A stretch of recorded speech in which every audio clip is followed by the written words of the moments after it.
Dead Before Dawn, a Miss Marple investigation. Good evening, dear friends, and welcome back to Warm Tales. I'm Harry, and I'm so glad you're here with me tonight. How's your day going? And wherever you are watching or listening from, do let me know in the comments. I read every single one. If you enjoy these quiet mysteries, please do subscribe. It means the world. Now settle in, get comfortable, and let us begin. Chapter 1. The Door Left Open.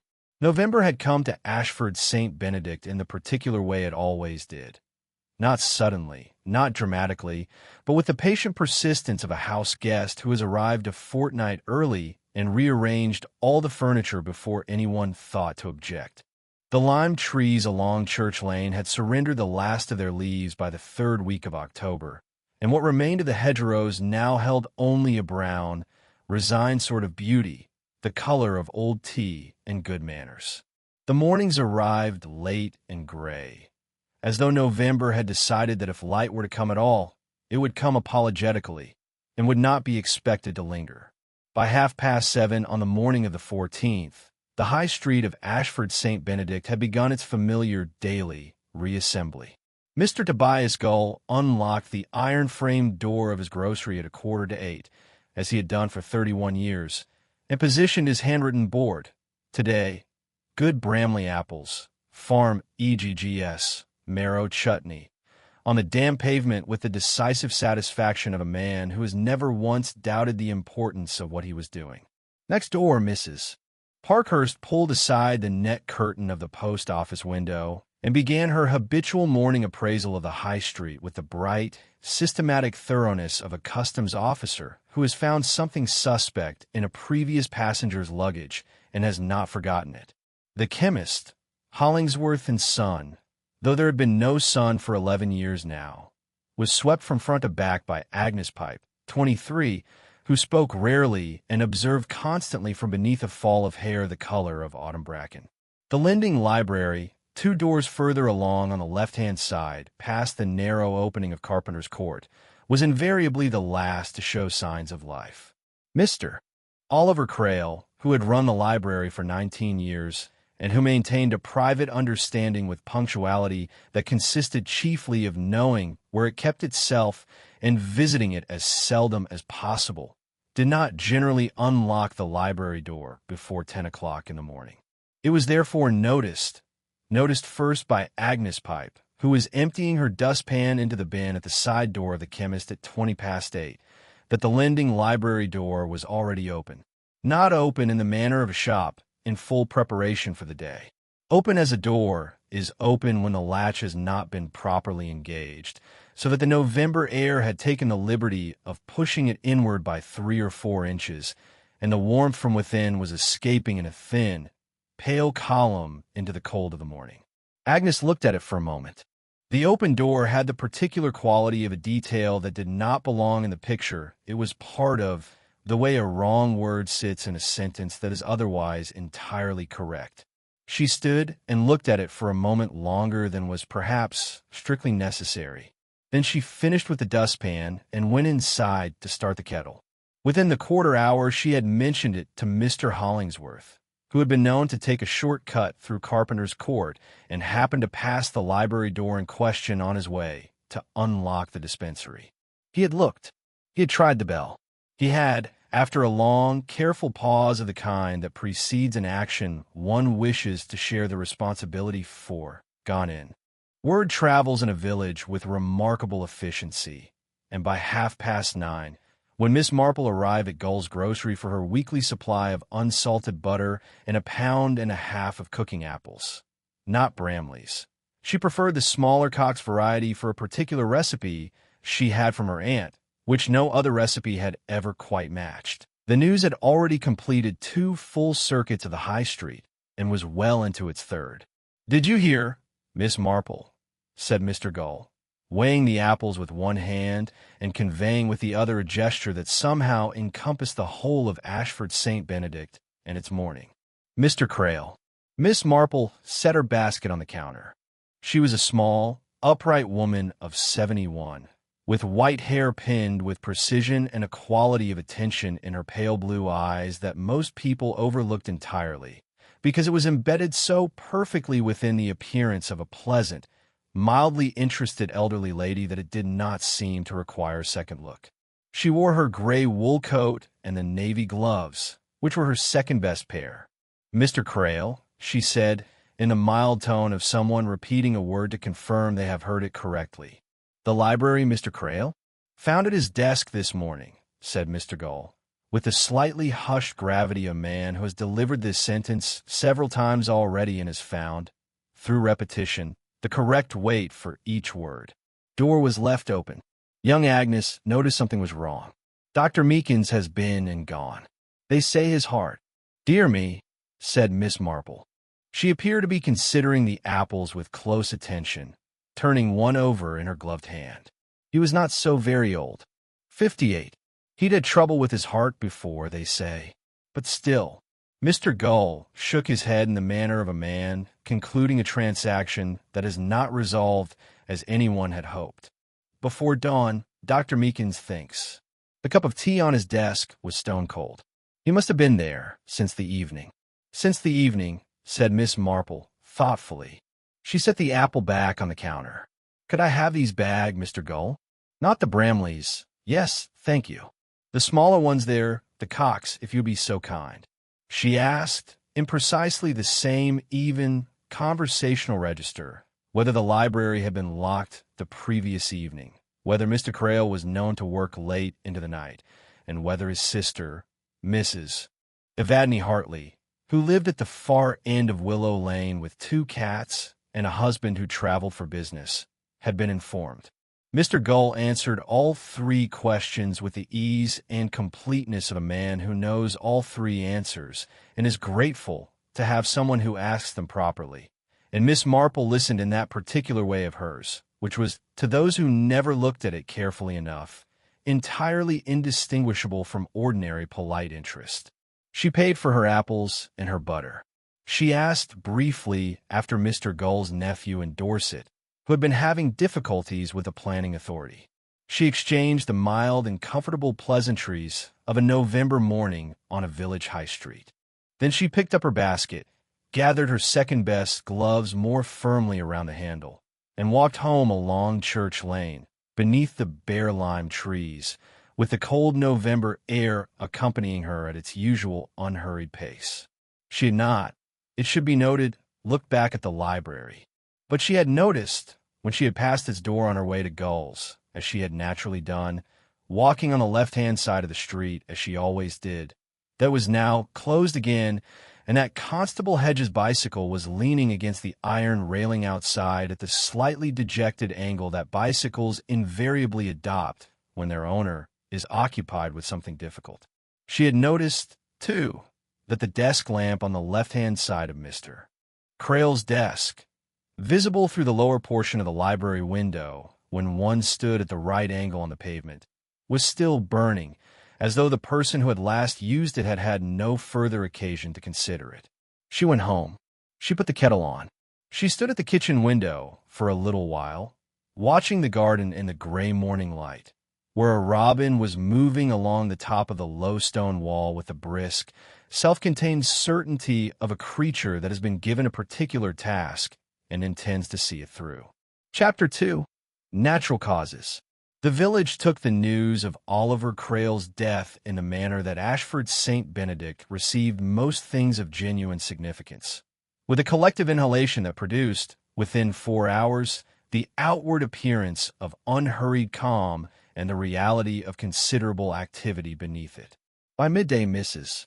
Parkhurst had answered the telephone 6 times, 2 of which were from people in Wittenden who had heard something imprecise and wished to have it confirmed, and 4 of which were from people in the village who had heard something precise and wished to have it elaborated upon. She was, on the whole, equal to all 6. Oliver Crail had been a feature of Ashford St. Benedict for long enough that the village had incorporated him into its texture the way a house incorporates a clock, not always attended to, but immediately noticed in its absence. He was a bachelor of the studious sort, which is to say that he was not particularly shy nor particularly reclusive, but had simply arranged his life around his interests in a way that left little residual room for the kind of social effort that villagers who are not bachelors must, by convention, expend.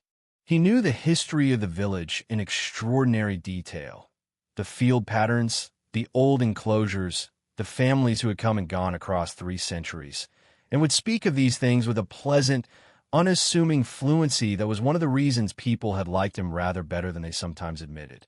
The library itself was a modest institution, 2 rooms on the ground floor of what had been a private house, with a bay window that gave on a carpenter's court, walls of dark-stained shelving, a lending catalog maintained in a ledger of pale blue cloth, and a back room that served as office, store, and occasional exhibition space for whatever local historical curiosity Crail had most recently acquired. He had a long-standing arrangement with several house clearance firms in the county, which meant that boxes of old papers, pamphlets, and account books arrived at the library with some regularity, to be sorted through by Crail alone, in the evenings, with the systematic pleasure of a man who believed that the past has not yet finished speaking and is prepared to sit patiently until it does. Dr. Meekins, a compact, careful man of 60 who had attended to the health of Ashford St. Benedict for 23 years with the conscientious solidity of a reliable piece of infrastructure, had confirmed heart failure. Crail had been under his care for a mild cardiac condition for the past 3 years and had been on medication for it. The combination of a cold evening, a probable late night of work, and an existing weakness of the heart was, in Dr. Meekins's considered opinion, sufficient to account for what had happened. There was no obvious reason to doubt it. Sergeant Prout, who had driven over from Wittenden in the middle of the morning, was a man who in his professional capacity tended to agree with the most straightforward explanation of a thing until compelled to do otherwise. He and Constable Hedges had spent an hour in the library and had found nothing to alter their understanding of the situation. A man at his desk, a cold cup of tea, a lamp still burning, the back door locked but not bolted, papers spread across the desk in the ordinary disorder of an evening's work. The sergeant had noted all of this and had driven back to Wittenden in time for a late lunch. It was in the afternoon, at the gathering of what Mrs. Lumley called her informal Wednesday circle and what everyone else in the village called Mrs. Lumley's afternoon, that Miss Marple encountered Mr. Clement Ashby. Ashby was the village solicitor, a position he had inherited from his father together with the practice on Market Street, a well-regarded reputation, and a settled air of general confidence in his own assessment of things that was so entirely natural to him that nobody had ever thought to examine it. He was 54, dark-haired, going gray at the temples, and had what might be described as a warmth of manner that was present in equal measure whether he was dealing with a matter of importance or a matter of none. He had been Oliver Crail's friend, or something sufficiently close to friendship to carry the weight of the word at a gathering like this. He spoke of Crail with what appeared to be genuine sorrow. He mentioned, quietly, having spoken with him only last week. He described Crail as irreplaceable, a word he used with the careful emphasis of a man who means it, and he shook his head in a way that communicated, without overstating, a real sadness. In Miss Marple's considerable experience of human nature, genuine grief has a quality of incompleteness about it. It does not occupy the same register throughout. It breaks its own rhythm, surprises itself, discovers its subject in the middle of a sentence about something else entirely. What Mr. Ashby expressed, sitting in Mrs. Lumley's good chair by the fire with his tea balanced on his knee, was entirely correct in every particular and held its register without variation from the first word to the last. It was, in every outward detail, exactly what sorrow looks like when someone who knows what sorrow looks like is producing it with care. She did not allow her gaze to rest on him for more than a moment. She ate a piece of Mrs. Lumley's very good seed cake and listened to Mrs. Parkhurst's account of the morning's events, and she asked 2 or 3 questions about Oliver Crail's recent activities, whether he had seemed well lately, whether there had been any notable acquisitions at the library, and the answers came back in the pleasant, interlocking, self-supplementing manner that conversations in a village take when there is something to be said and several people who are qualified to say it.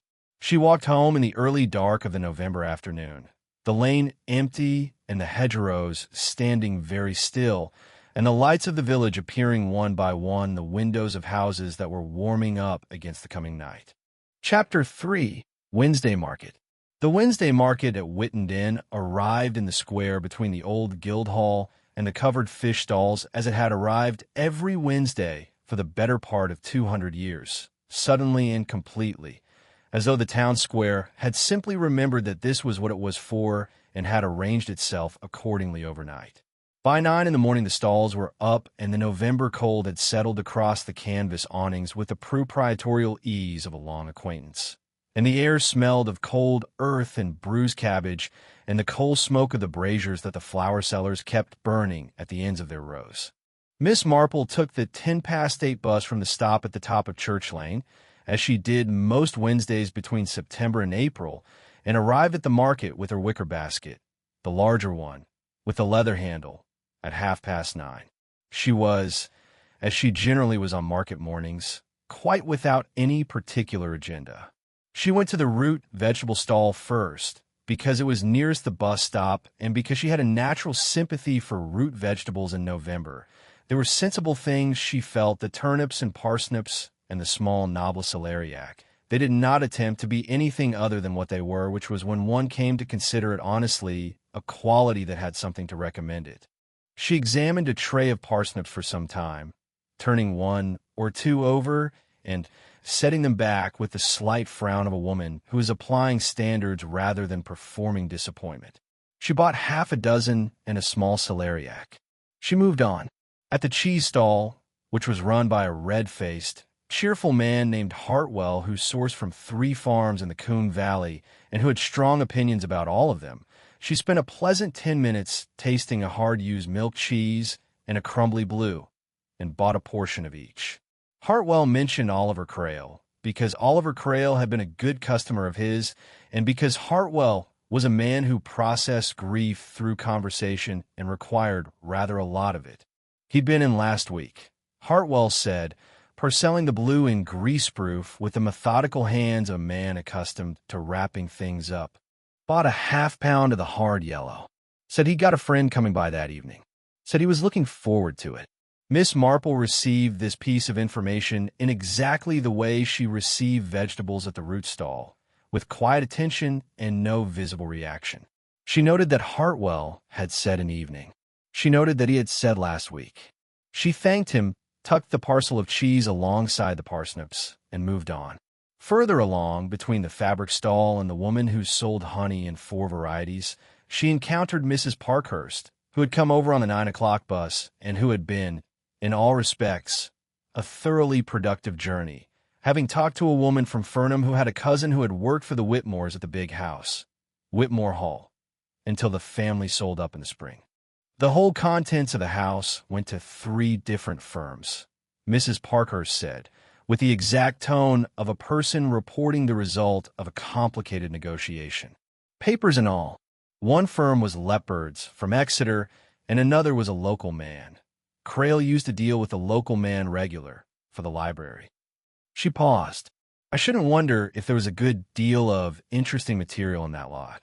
The Whitmores went back donkey's years. Miss Marple said that she shouldn't wonder either.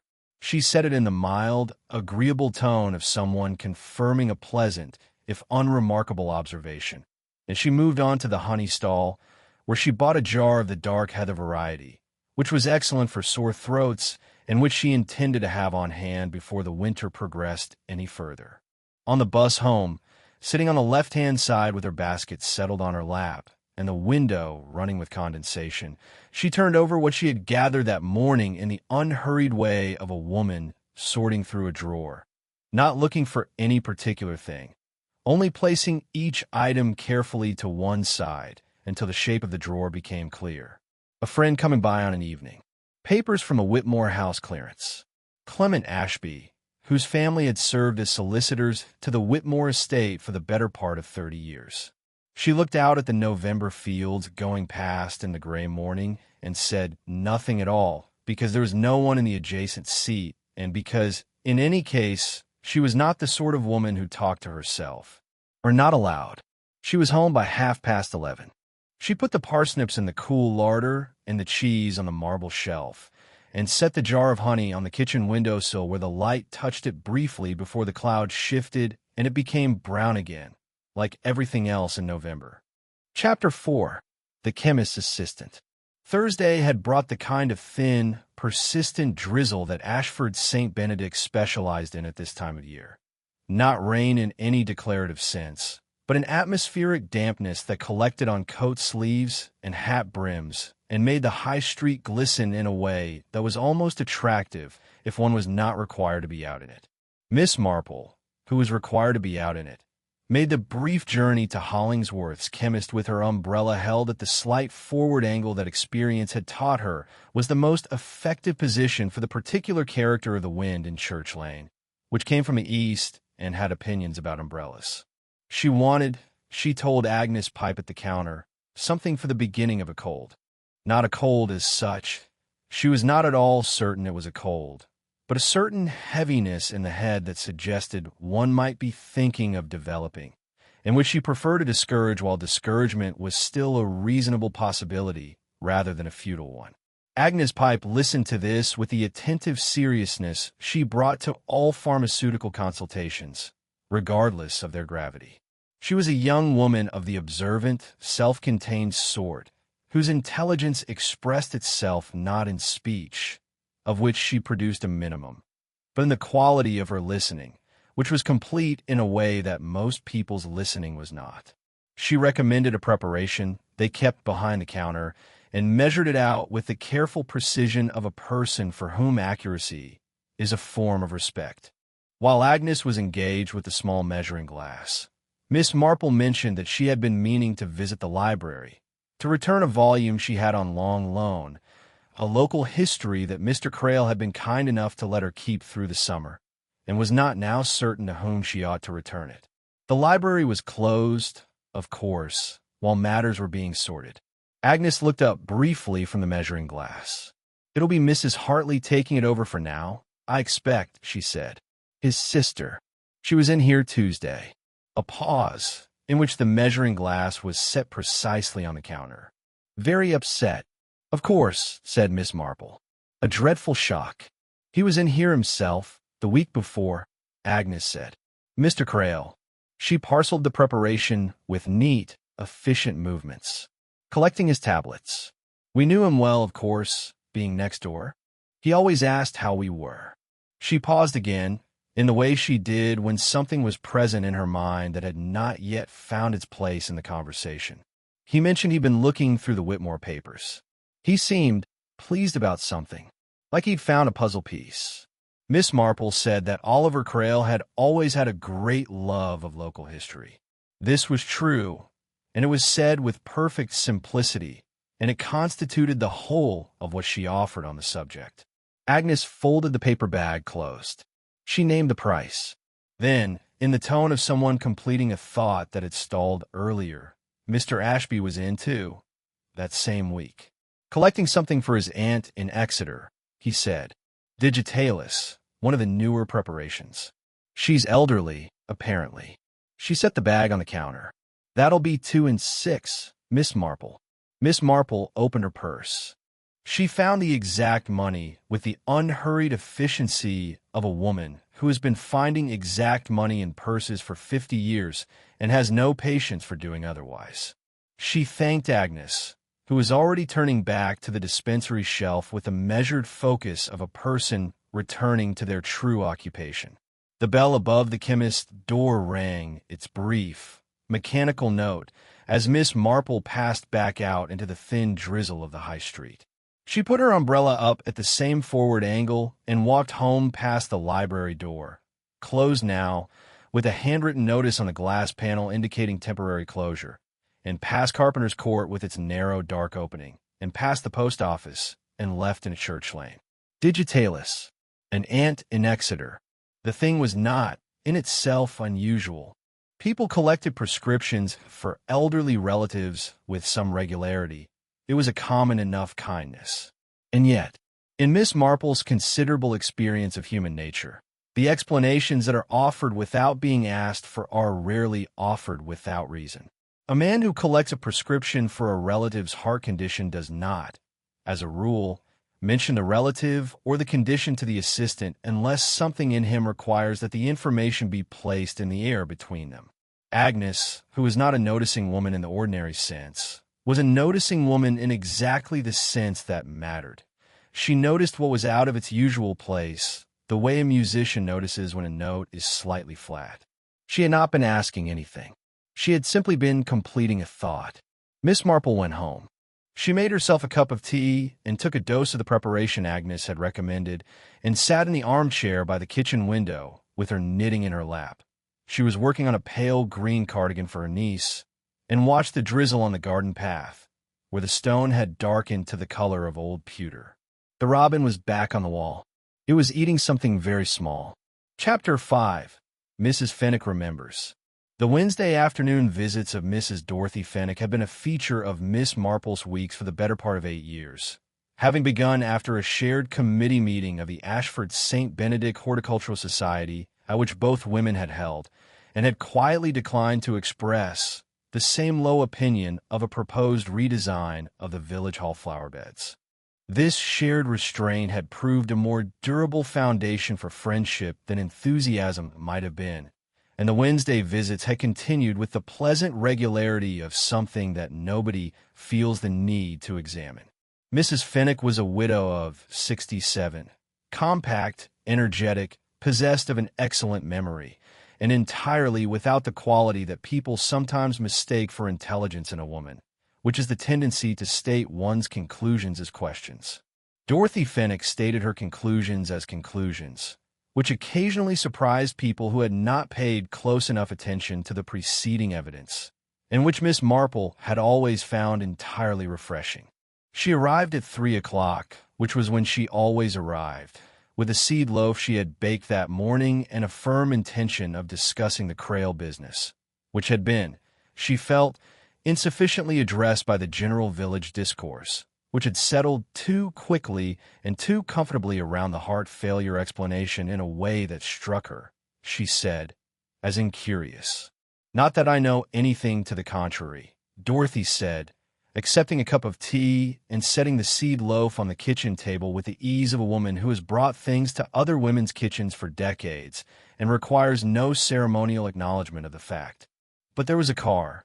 Miss Marple, who was cutting the seed loaf, said, "A car. Tuesday evening. Late. I was up with Bertram." Bertram was her elderly gray tom, who had been suffering from a digestive complaint for 3 weeks, sometime around 10:30. I saw it from the upstairs window. A dark car, parked on the short stretch of lane behind the library. I know that stretch because you can see the chimney of the library from there, just the top of it. "Did you see who it was?" said Miss Marple. "I didn't go out to look. It was 10:30 and cold, and Bertram was being difficult." Dorothy received her tea with the straightforward gratitude of a woman who drinks tea for its own sake and not for ceremony. "But I know that car. It's Clement Ashby's dark blue Austin. He parks it on the high street sometimes when he's working late. I know it by the dent in the rear panel, left side. He's had it since spring." She said this in exactly the tone she said everything, with the mild precision of a woman delivering a fact she has established and intends to stand by. She moved on, almost immediately, to a discussion of whether the village hall committee was going to let Mr. Priddick's suggestion about the heating system simply wither unanswered for another quarter, which it had every appearance of doing. Miss Marple listened to this with apparent absorption. She asked 1 or 2 questions about the heating system. She ate a slice of the seed loaf, which was very good. She refilled Dorothy's cup without being asked. Sometime after 4, when the light in the kitchen window had gone entirely to the blue-gray of a November dusk, Dorothy mentioned that she had also seen Oliver Crayle's bicycle, his old black Raleigh, with a basket on the front, still in the passage beside the library when she had walked past at 8:30 on Tuesday morning. She had thought it a little odd at the time, since Crail usually walked to the library and she had not known him to use the bicycle after the summer. She had thought, vaguely, that he must have left it there the previous day and forgotten it. The previous day, said Miss Marple. Monday, that would have been. Yes, Dorothy said. Monday. After Dorothy had gone, at 5, with her coat and her good sense and the warmth she always left behind, which was genuine and did not require any particular occasion to be produced. Miss Marple stood for a little while at the kitchen window in the dark. The garden was invisible now, only the faint lightness of the stone wall distinguishable from the black of the hedge behind it.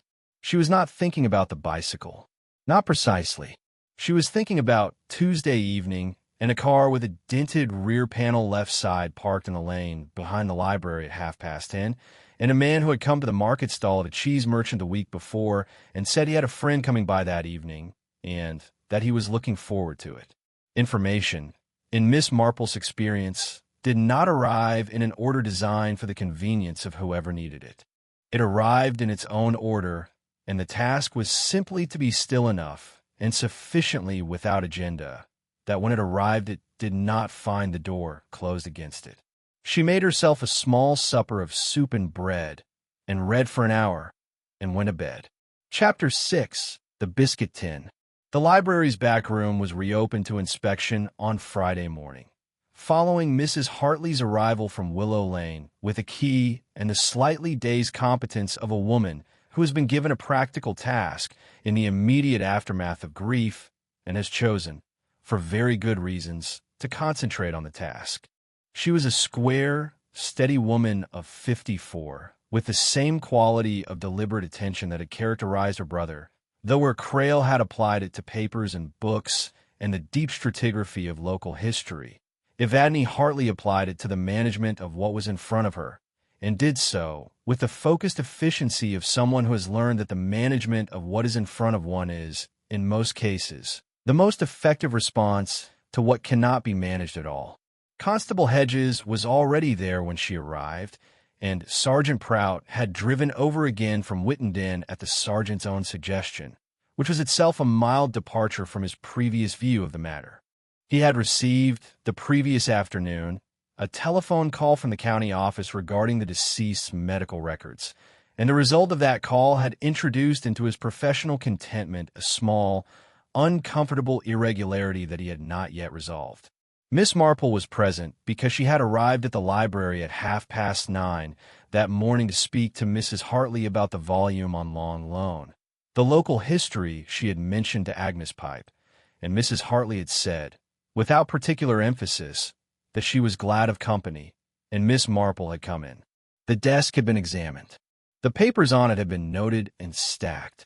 The blue lending ledger had been examined and found to contain nothing more remarkable than the borrowing history of Ashford St. Benedict going back 12 years. It was Constable Hedges who suggested the back room, and it was Constable Hedges who, in the course of a methodical examination of its shelves, found the biscuit tin. It was on the lowest shelf of the far left wall, behind a full row of parish magazines bound in yearly volumes. The full run for 1931 to 1954, green cloth covers, brass label holders, quite complete. He had moved them out in a group to see the shelf behind, and there the tin was. An old Jacob's cream crackers tin, the lid somewhat rusted at the hinge. The printed design faded to a pale suggestion of its original red and gold. It had been placed with deliberate precision. That is to say, someone who knew where it was might have gone straight to it, and someone who did not might have spent a considerable time looking. Hedges opened it. Inside, neatly folded into thirds, and then into thirds again in the way that someone accustomed to filing had folded them, were 7 or 8 sheets of paper, some of them clearly photocopied from older originals, some handwritten in a close, careful script that Miss Marple, glancing over from where she stood by the desk, immediately recognized as the hand of a person trained in ledger-keeping before typewriters became general. There was also a folded letter on cream paper. Sergeant Prout took the tin and set it on the desk. He unfolded the letter first. It was from Oliver Crail to Mr. Clement Ashby, and it was dated the 2nd of November, 12 days before the morning Agnes Pipe had noticed the library door. It was brief and entirely polite. It said that Crail had come across, in the Whitmore House clearance materials he had recently taken in, what appeared to be a set of duplicate estate accounts from the period 1968 to 1985, and that he thought Ashby ought to know they existed, since the firm had handled the Whitmore estate in those years and might well have copies already, but that if not, it seemed the sort of thing that should probably be properly kept. He wrote, put them somewhere safe for the time being. Miss Marple stood beside the bookcase and looked at the papers in the tin, which Sergeant Prout was now examining with a concentration that had caused his notebook to open almost of its own accord. She looked at them for a moment with an expression of mild, thoughtful interest. Such a peculiar thing, she said, in the gentle, wandering way of someone allowing a thought to articulate itself before she had entirely decided to articulate it. The way people put documents away carefully when they are not quite certain what to do about them, as though keeping them in a safe place were the same as keeping them somewhere neutral. A sort of postponement. She paused, rather like the way one puts a letter aside to answer tomorrow. And tomorrow the answer seems more difficult rather than less. Sergeant Prout had stopped moving his pen. He looked up from the papers, and then at Miss Marple, and then back at the papers, with the expression of a man who has just noticed something that had been directly in front of him and which he would, in another life, have preferred to have noticed earlier. Constable Hedges, standing by the door with his own notebook open, looked out of the window at Carpenter's Court and said nothing. The letter lay open on the desk in the low winter light. Mr. Clement Ashby had known, since the 2nd of November, that Oliver Crail had found the papers. He had known, and he had come at 10:30 on a Tuesday evening, and Oliver Crail had been dead before dawn. Chapter 7. What the Ledgers Said. Sergeant Prout drove back to Wittenden with the biscuit tin and its contents in a brown paper bag on the passenger seat, having first made careful notes of exactly where and how it had been found. He also drove with the letter, a copy, the original having been photographed, and the particular feeling a man carries when several things that were previously separate have just been placed in proximity to one another in a way that suggests they were never, in fact, unrelated. The ledger pages inside the tin were examined that afternoon by a man from the county office with expertise in estate documentation who had driven down from Exeter. His assessment was delivered in technical language that could be summarized as follows. The accounts purporting to represent the activity of the Whitmore Charitable Trust between the years of 1968 and 1985 showed, in the duplicate set, a consistent pattern of double-entry discrepancies. Amounts received from the estate that were recorded in the original single account set, as significantly smaller than the figures in the duplicate, the difference running, in aggregate, to a sum in the region of £14,000 over the period. The trust was intended to fund the maintenance of the Ashford St. Benedict almshouses and a bursary for village children attending grammar school. The almshouses had fallen into considerable disrepair by the early 1980s, and the bursary had been quietly discontinued in 1979 on the grounds, recorded in trust minutes, that available funds were insufficient to sustain the program. The name of the trust's administrator of record throughout that period was Mr. Edwin Ashby, Clement Ashby's father, who had died in 1991, the practice and its accounts passing to his son. It was a picture that assembled itself with the cold, functional clarity of a thing that has been waiting to be assembled. Miss Marple was not present for the county examiner's assessment. She had left the library after the sergeant's departure, having returned to Mrs. Hartley the volume on local history, which had always been her reason for being there. She had thanked Mrs. Hartley for the brief visit and had expressed, with genuine and measured warmth, her sympathy, not the performed sympathy of a social occasion, but the quiet kind that consists principally of speaking honestly about the particular qualities of the person who is gone. He was a careful man, she said, and she said in a tone that meant several things at once without requiring any of them to be stated separately. He valued what he found. He was not hasty. Mrs. Hartley had looked at her for a moment in the way people sometimes look at Miss Marple when she has said something that is more than it appears to be and has not explained it and has moved on.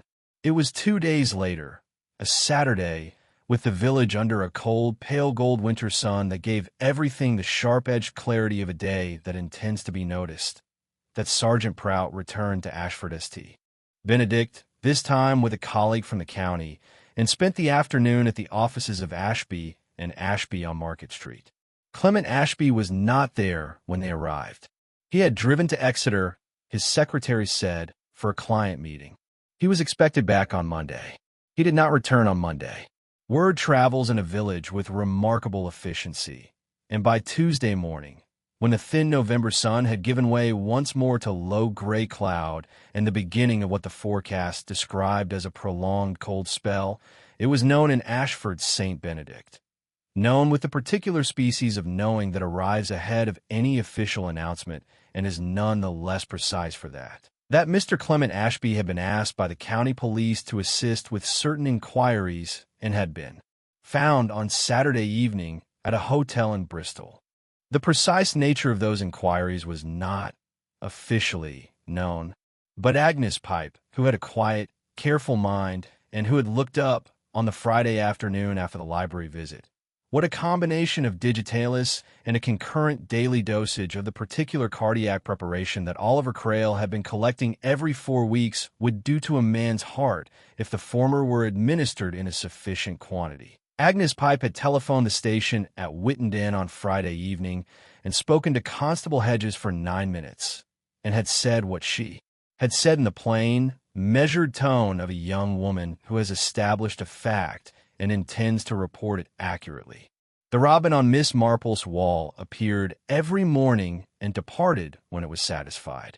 Miss Marple watched it from the kitchen window on Tuesday morning and thought that it had the right approach. Chapter 8. By the fire. The cold that had been threatening for a week settled over Ashford St. Benedict on the Sunday as a genuine and committed cold.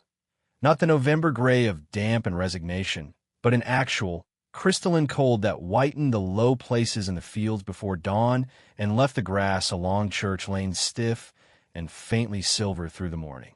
By midday the sun was out, hard and low and without warmth, and the village stood in its own sharp shadow with the quality of a scene that has been freshly painted and not yet touched by anyone.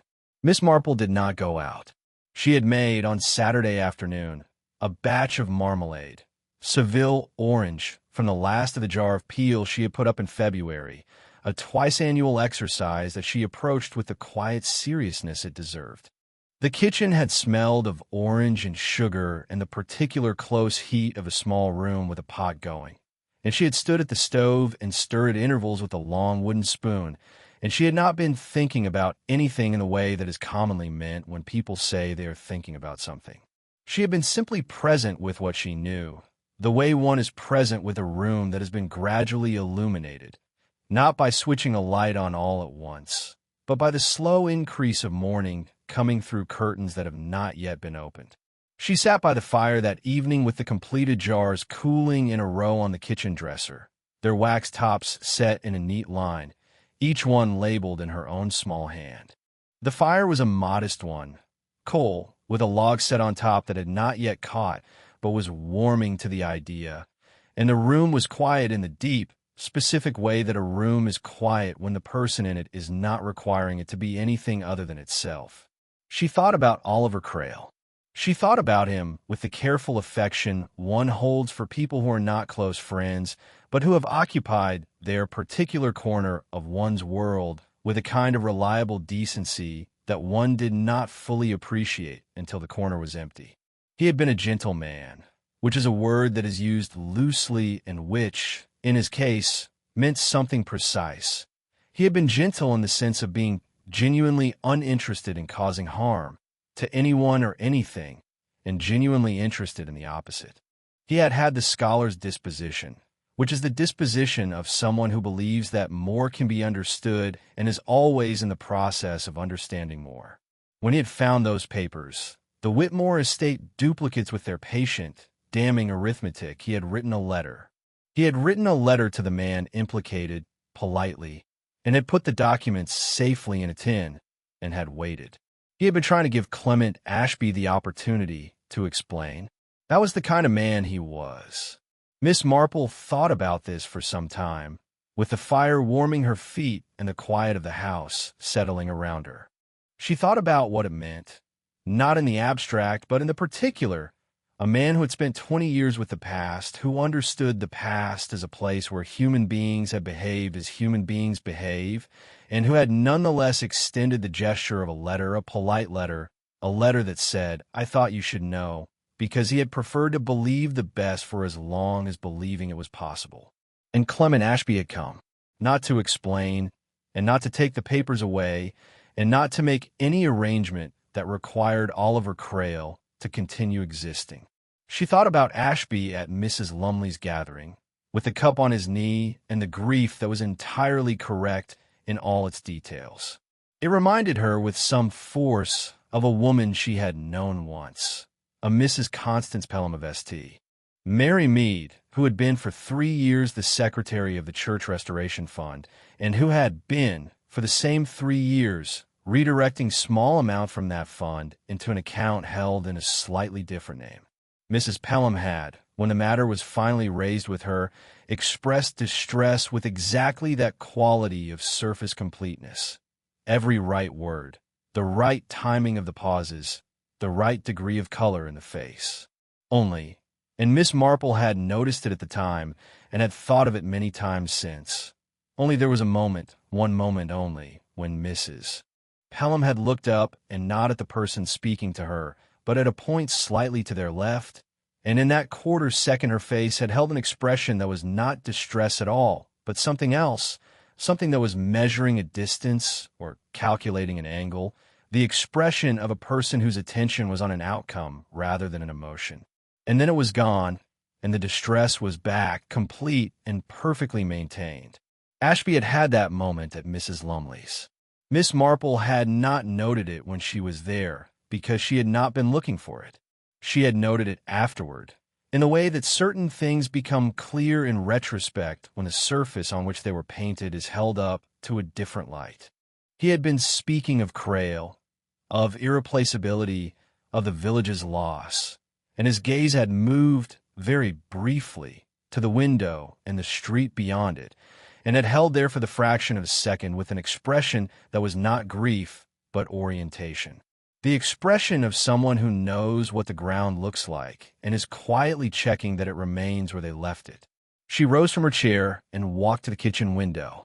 The garden was quite dark, the stone wall invisible, the hedge a black mass against a sky of very slightly lesser black. She stood there for a while, and the warmth of the fire came and went at her back as the room moved. She knew, she had known, in the quiet, accumulating way that knowing happens when one does not interfere with it for several days. She knew the shape of it, the reason for it, the method of it, though that last part was Sergeant Prout's business, not hers, and Agnes Pipe had apparently already attended to that portion of the matter with the thoroughness that was characteristic of her. She knew, too, that there was one more thing she could do. Not a large thing, only a very small thing. The kind of small thing that, placed at the right moment, in the right room, with the right person, accomplishes exactly what is needed without requiring to be explained. She went to bed. She slept, as she generally slept, thoroughly and without dreaming. Chapter 9. A small further observation. Constable Hedges Station was not, strictly speaking, a place one visited. It occupied the ground floor of what had been a saddler's premises on the far end of Market Street, and retained from that former occupation a quality of leather and oil that no amount of institutional paint had entirely suppressed. Constable Hedges himself, who was 31 and had been in Ashford St. Benedict for 4 years, was a young man of the solid, earnest variety who was, on the whole, better at his job than he knew, which is the best possible configuration for a policeman in a village. He had genuine respect for the people he served and genuine distrust of easy conclusions, and the combination had served him reasonably well. Sergeant Prout was there again on the Tuesday. There was a good deal to be tied up, and the matter of Ashby's whereabouts was now resolved and somewhat beyond the stage of mere inquiries. And it was to both of them, therefore, that Miss Marple presented herself at 11 o'clock that Tuesday morning, with a small jar of the marmalade, which she had made, she said, in rather more quantity than one person could reasonably require, and which she thought Constable Hedges might like to take home, if he cared for Seville orange. He did care for it. He thanked her. She was given tea, as she had expected to be given tea, and she sat in the chair by Hedges' desk. The good chair, with the wooden arms, which was reserved for visitors, and she accepted the cup with the quiet ease of a woman settling in for a conversation she regards as entirely voluntary and not particularly urgent. "I don't know," she began, in the mild exploratory tone of someone allowing thoughts to find their own level, "whether it is of any use at all. But I don't want to mention one or two things I happen to notice, in case they are useful and I have omitted to say them." Sergeant Prout, who was standing by the filing cabinet with a folder open in his hands, said that anything she had noticed would be gratefully received. Mr. Crail was a thoughtful man, she said, which is to say, he was a man who gave thought to his actions before undertaking them, rather than afterward. The letter he wrote was not an impulsive letter. It was considered. He had had those papers for at least a week before he wrote it, I should think, because he was not a man who wrote letters quickly. She turned the teacup slightly on its saucer in the unconscious way of someone occupied with something else. And because he had given it thought, he did two things that an impulsive person would not have done. He wrote the letter in a way that offered Ashby room to respond before he, Crail, took any further step. And he put the most significant papers somewhere that was not immediately obvious, because he was, without quite articulating it to himself, uncertain. She paused. She looked up at the sergeant, not sharply. There was nothing sharp in the glance. It was simply level and quite clear. Uncertain not about the facts. I believe the numbers were perfectly plain to him, but uncertain about what they represented about a man he had known for most of his adult life. He had known Clement Ashby since they were at grammar school together. He would not have wanted to be hasty. He would not have wanted to be wrong. A brief pause, and being the man he was, the possibility that he might be wrong, that there was some explanation he had not yet encountered, would have weighed on him considerably. Considerably enough that he would wait, and keep the papers somewhere a little out of the way.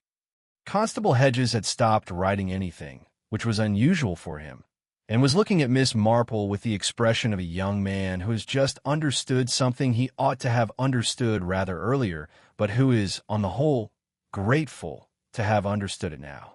"The measure tape," Miss Marple went on, and here she seemed to catch herself, very slightly, in the manner of someone who has begun a sentence from one direction and is redirecting it, the measuring tape being where it was, rather than where one might have expected it.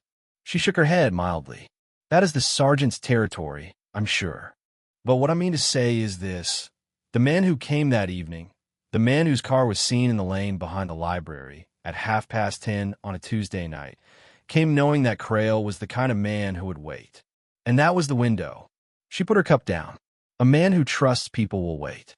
And a man who knows that someone trusts him knows exactly how long the wait will last." Sergeant Prout had closed the folder. His notebook was open on the filing cabinet beside him. He had not been the one to open it. "The digitalis," he said, not as a question. "I wouldn't know about that," Miss Marple said, with perfect truthfulness. "Agnes Pipe would know about that. She is a very careful young woman. I shouldn't be at all surprised if she has already told you everything that needs to be known on that point." "She has," said Constable Hedges. "Good," said Miss Marple. She finished her tea. She said that it was very nicely made, and that she hoped the marmalade would be satisfactory, and that she was not at all certain whether any of her remarks had been useful, but that she had wanted to say them. She stood up and gathered her coat and her basket. At the door she paused, in the manner of someone recollecting a thing of no particular consequence. "I wonder," she said, Whether anyone has had the opportunity yet to look at the trust records for the period after 1985 as well. The almshouses, as I recall, remained in rather poor repair for some years after the trust should, in principle, have had the funds to attend to them. And boys from the village were, I believe, still being turned away from the grammar school bursary on financial grounds in 1982 and 1983, when the trust accounts, in the single ledger version, showed a balance that would have been more than sufficient to fund them. She opened the door. But that is, I imagine, rather someone else's department entirely. Good morning, Sergeant. Good morning, Constable Hedges. Do enjoy the marmalade. She went out into the sharp November morning, and the door of the former Sadler's closed behind her with the small, definite sound of a thing that has been properly latched. Inside, Sergeant Prout looked at Constable Hedges for a moment. Then he picked up the telephone. Chapter 10, After. The resolution, when it came quietly, as resolutions in small villages tend to do when the machinery of the larger world has been set in motion and what remains is simply the settling of things back into place. Clement Ashby was taken to Whittenden in a county car on the Wednesday morning. The same Wednesday that the market stalls were going up in the square, and Hartwell, the cheese merchant, was arranging his trays, and the honey seller was unpacking her rows of amber jars, one after another, into the November morning. No one in Ashford St. Benedict's saw him go, or if they did, they said nothing about it until the afternoon, when Mrs. Parkhurst mentioned to 3 separate callers that his office on Market Street was closed, and there was a notice on the door about telephone redirection to a solicitor in Whittenden. After which it was known, in the precise and irrevocable way things are known in a village, without anyone's having announced it. The almshouses at the end of the old village lane, 4 low stone cottages that had been built in the 1840s for the retired working poor, and that had been, for the past 15 years, unoccupied and declining, were mentioned in a notice posted outside the church hall the following week, which said that the St. Benedict's Parish Council was in the process of reviewing the arrangements for the Whitmore Charitable Trust, and that interested parties wishing to submit views on the future use of the trust's assets were invited to write to the clerk. It was not a large announcement.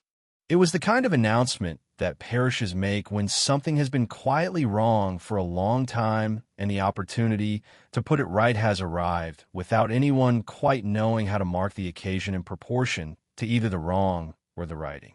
Miss Marple read it outside the church hall on a Friday morning, standing in her gray wool coat with the navy gloves, and thought it was probably about right. It was on the following Monday that she went to see Evadne Hartley. Willow Lane in November had the quality of a lane that has been recently vacated by color. The willows along the ditch had given up their yellow entirely, and the lane itself ran between hedges of bare hawthorn that stood in the pale morning light with a stripped, structural clarity of things that are not trying to be anything other than what they are.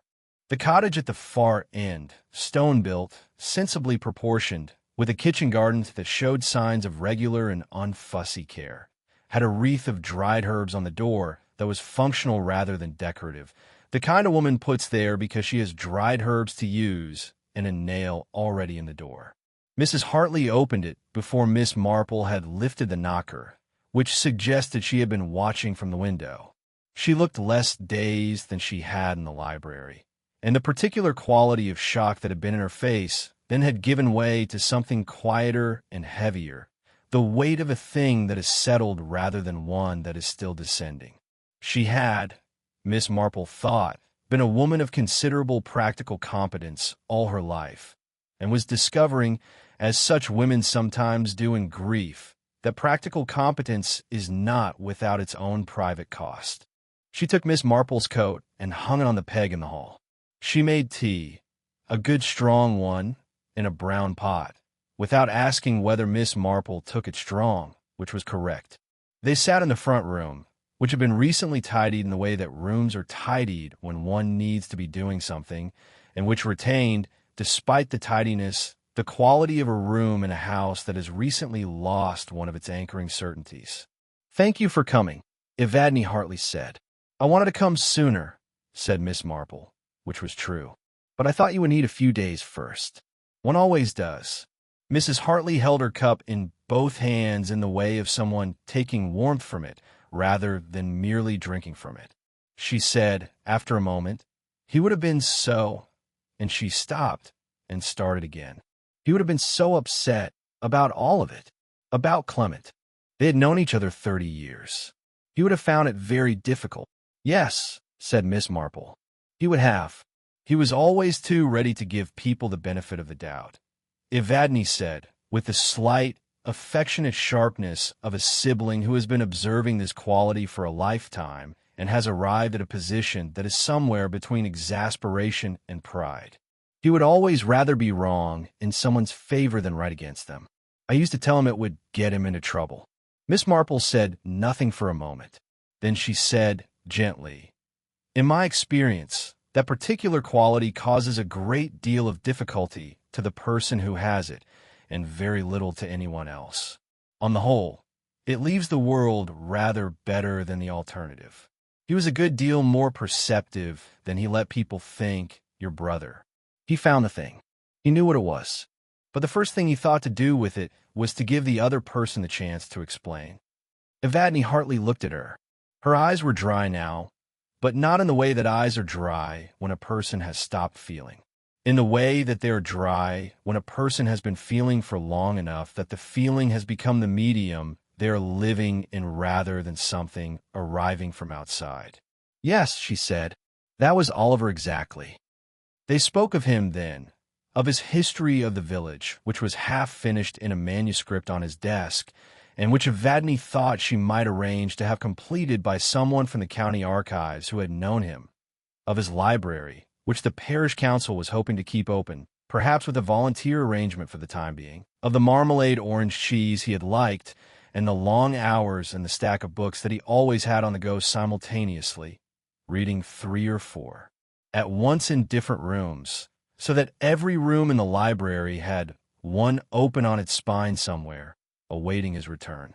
The tea was refilled twice. The November morning moved slowly past the front window in its gray, unhurried way. When Miss Marple stood to go, she gathered her coat from the hall peg and her basket from the step, and she said, in the mild and even tone that encompassed, without displaying, a great deal, "He put things in safe places, even when he didn't know exactly what to do with them yet. That was a form of wisdom, I think, knowing that something ought to be kept, even when one hasn't yet decided what one keeps it for." Evadne Hartley looked at her for a moment, and then nodded once, in the way of someone who has understood something that contains several things at once, and is choosing not to require it to be unpacked. Miss Marple went out into Willow Lane. The walk home was 20 minutes along the familiar route, out of Willow Lane and up the old field path that ran above the village and came back down in a church lane past the stile at the top of the churchyard. It was a path she had walked in all conditions and all seasons for the better part of 20 years, and it was a path she walked as she walked most things at her own pace, which was the pace of someone who knows precisely where she is going and is not in any particular hurry to stop arriving there. The village was below her from the high part of the path, the high street, the library, the spire of St. Benedict's Church rising above the bare trees, the post office with its blue sign, the red letter box at the corner of Market Street that had been there since the last rain but one. The November sky above it was a pale, washed-out blue, with thin cloud moving from the west, and the light was low and long and golden the way it was for only an hour in the late morning of the clear November days, when it came in at the angle of late autumn and found the stone fronts of the old buildings and made them, briefly, more beautiful than they managed at any other time of year. She had her basket on her arm, empty today, as she had brought nothing to Evadne Hartley except her company. She walked down the path toward the stile of the churchyard and through the Lych gate with its old oak posts and out into Church Lane, and the lime trees, bare and dignified, stood on either side, and the cold air came with the steady impartiality it had maintained all morning, and the village settled into itself around her as she passed through it. A man who trusts people will wait. That was, when one came to consider it honestly, one of the sadder truths of human affairs. not because it was wrong to trust, but because the willingness to wait was also, and unavoidably, a kind of vulnerability, and not every person who encountered it deserved to have found it. Oliver Crale had extended a hand and had been met with a decision that had nothing to do with hands. She thought he would have found that very difficult to understand, even if he had lived to see it clearly.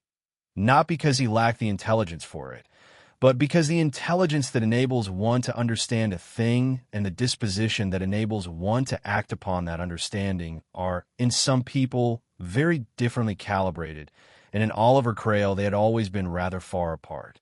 It was not, as these things went, the worst thing one could say about a person. She turned in her garden gate and closed it behind her with the small, definite click of a thing properly latched, and the village of Ashford St. Benedict continued its afternoon around her. The post office, the grocery, the library with its temporary notice still in the window, the almshouses at the end of the old lane, the church spire rising into the thin November blue.